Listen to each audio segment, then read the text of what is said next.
What's up, everybody? It's me, Arcane, and welcome to the Arboretum.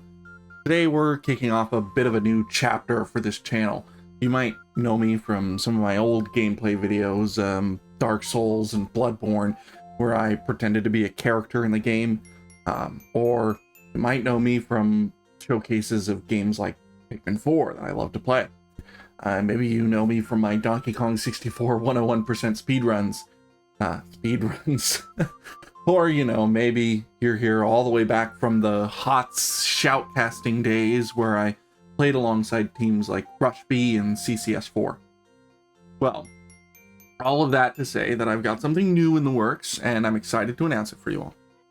I have sort of been playing through games my whole life as someone who's very interested in what makes them work and how are they put together. For a long time, I've wanted to make my own games, and today, I am finally announcing that I'm starting to do that. Last month, I participated in a competition to make a Super Mario 64 ROM hack. I've made a game called Super Luigi 62. You can see a showcase of that on my channel right now, and I've put a link to play it in the description. This month, I've launched my own project called SachiKaze, the adventures of a druid girl named Sachiko and her mischievous spirit umbrella companion, Yokaze. My goal is that each month I'll bring you on the development journey with me, giving you updates and sharing the struggles and accomplishments of that process with everyone here. Hopefully, I'll still have time to put some gameplay videos and streams out there, though I know I haven't been that consistent in the past. I'd like to build this channel a bit, and I think showing you guys the progress on my projects, as well as sharing the joys of the games that I like to play, and tidbits from my own life can help to do that. So, without further ado, let's dive right into the development log for SachiKaze for April 2024. April started off with a blank canvas, and my ambitions set to max. I was inspired by classics like The Legend of Zelda, Banjo-Kazooie, and Donkey Kong 64, envisioning SachiKaze as a 3D platformer filled with what I love to call schmovement.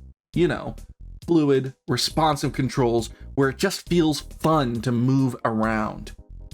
I also wanted expansive, intricate level design and a hub and spoke sort of system with emergent gameplay from overlapping gameplay systems.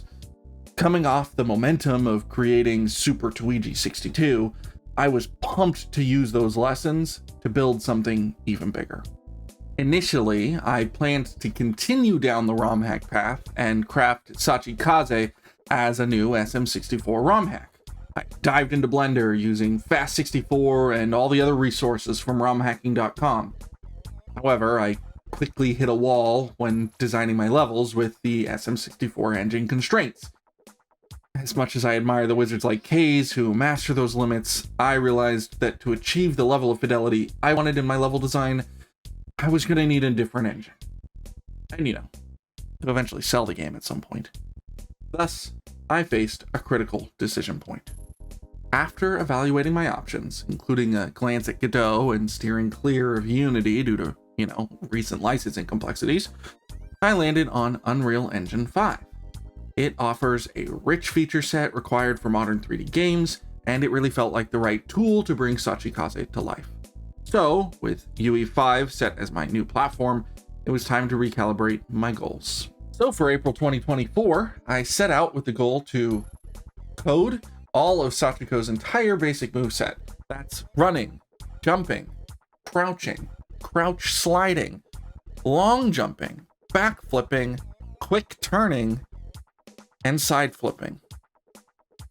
Alongside all of those code implementations, I also wanted to animate everything so I'd have something to show for all the work that I'd done at the end of the month. And alongside animating meant I needed my own character model. I wanted to step away from the Unreal Engine 5 mannequin because I didn't want to have to end up animating everything twice, once on the Unreal Engine 5 mannequin and once on my new character's model. So, with all of that in mind, I set out to create my character. Bringing Sachiko to life began with transitioning from the two-dimensional sketches I'd done in the past to the three-dimensional world. The three-dimensional world being Blender. I was ready to use Blender from all the experience I gained from my Super Luigi 62 project, but creating a full 3D character model from scratch was going to be a new and daunting challenge. I pored over dozens of YouTube tutorials, but none really seemed to resonate with the unique character that I envisioned for Sachiko. None, that is, until I discovered a time-lapse video of a Blender artist sculpting a character from start to finish in a more anime style. There was just one hitch. That tutorial, it wasn't a tutorial. It was just a time-lapse, and it was entirely in Japanese. I don't read, speak, or write Japanese, so there's a bit of a language barrier there. Nevertheless, I immersed myself in the visual process, playing and replaying sections of the video at 0.25 times speed, just to try and keep pace with that hour-long time. It wasn't just about mimicking their actions either. I was really trying to understand why were they doing each of the steps that they were taking? What were they accomplishing with each of those movements? You know, understanding the topology of the character, trying to understand how different modifiers worked, and so on. This was to ensure that I wasn't just replicating someone else's design and making their character, but I was making a character of my own, wholly Sachiko, as well as learning the process intuitively so that I could repeat it in the future when I have to make more characters for this game, like the enemies, or make characters for future games. All of that to say, this phase of learning was pretty intense, and definitely filled with a lot of doubt. Definitely a trust the process sort of moment, where model at certain stages resembled more of an alien creature than, you know, the character that I had in mind. The 2D sketches that I made of Sachiko way back when, those were vital in this transitionary phase. They served as a sort of blueprint for me to guide my 3D modeling and make sure that at the end of the day, I had a character that was unmistakably Sachiko. The model's not perfect, and it will certainly need some future refinement, but after all of that modeling, I was ready for the next big step: texturing and then rigging. Adding textures to the model was a bit of a pain. Blender's texture paint is not the most feature-rich part of its system, and I would have loved to have a system like Substance Painter from Adobe, but I don't want to fork over that kind of cash quite yet. So, for now, I use Blender's texture paint, and I painted and repainted areas until they looked just right. And then I went into the rigging process. The rigging process is complicated in some ways and really simple in others. It starts with just laying out some bones to follow the generic shape of the character. It helps if you have some basic understanding of anatomy, like where the bones are in your body. But by the end of it, I had a basic automatic weights bone system. Blender's automatic weights is actually pretty good at getting just about everything I wanted, but I ran into a couple of problems there too. I had a few pieces of my model's clothing that I wanted to hang loose like clothing. I tried doing all of this in Blender. I used tools like wiggle bones. I used different constraints, inverse kinematics, all of the different processes that I could think of in Blender, but nothing was getting those sections of her clothing right under the arms where she had very loose hanging sleeves to work quite right. And I was ready to give up. I actually remodeled the character without those clothing components. I gave her a sleeveless dress instead of the sort of loose, open, hanging sleeves that you see on the model. And I was ready to just move on. I wanted to get on to animating. I didn't want to have to struggle with the various parts of her clothing not shaping just quite right. But I decided that before I moved on, I'd give it one more try. I went into Unreal Engine, and I decided to play around with its cloth simulation physics.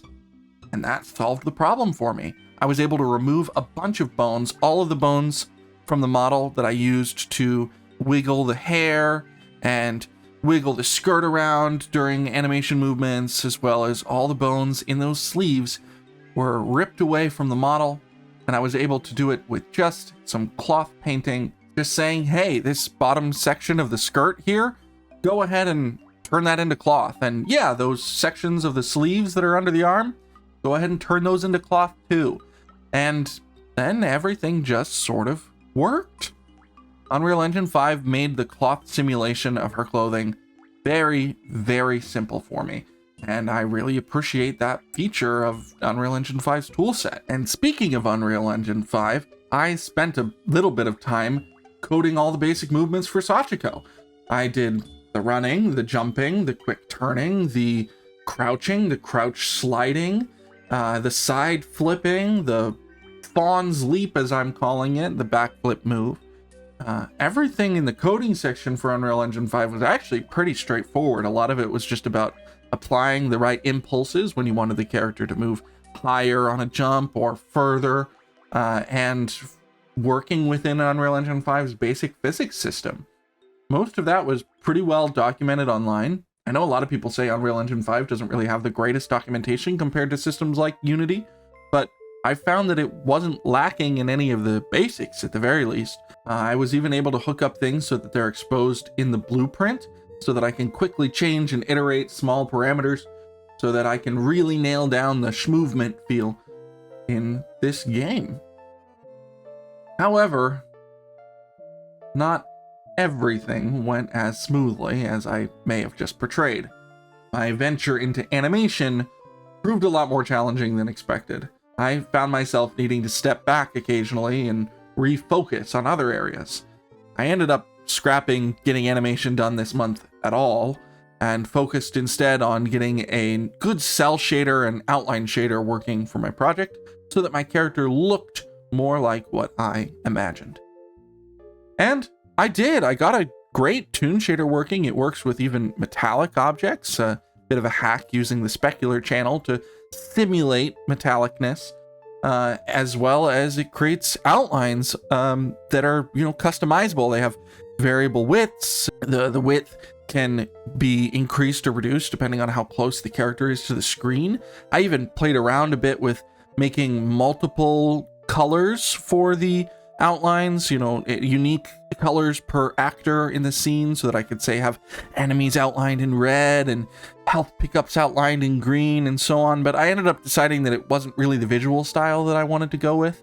And that system had a few bugs in my shader that I just couldn't solve by the end of the month. This is sort of the state of the project here at the end of the month. I've got a fully rigged character who is ready to be animated, just waiting on me to take that leap and start animating them.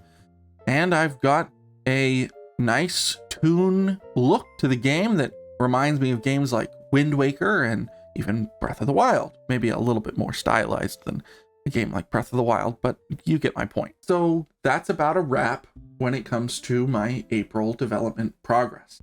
I hope you guys enjoyed taking a look at SachiKaze with me, and I hope that you'll enjoy taking a look at all of my future monthly updates. So, where do I go from here? What are my goals for next month? How am I going to keep the progress going forwards?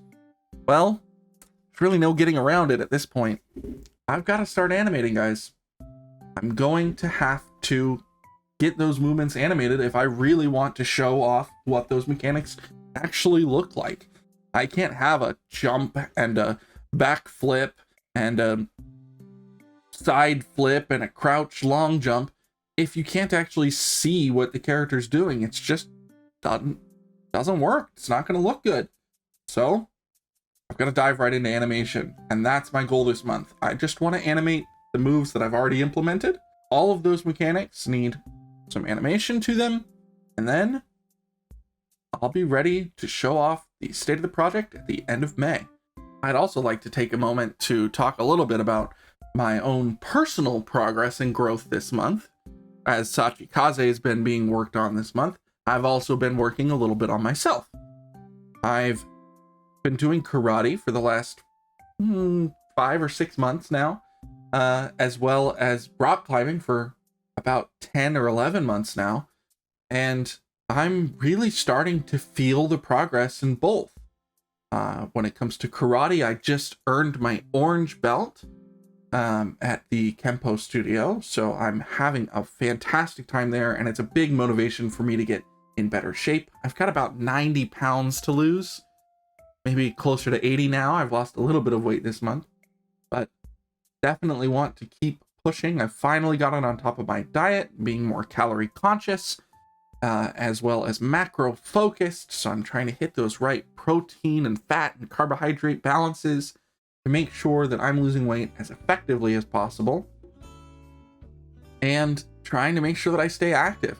I haven't been great about going walking every day like I want to be, but I have been going rock climbing or doing karate almost every day of the week, about 4 to 5 days out of the 7 days in a week. So more than half the time.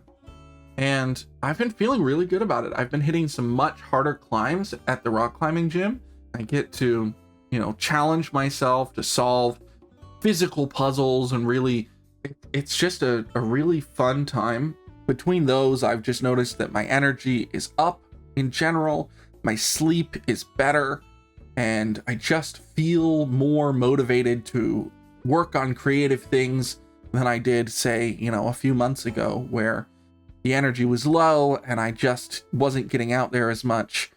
And yeah, it just feels great to be active for once. And I really enjoy this side of me that I never really knew was there.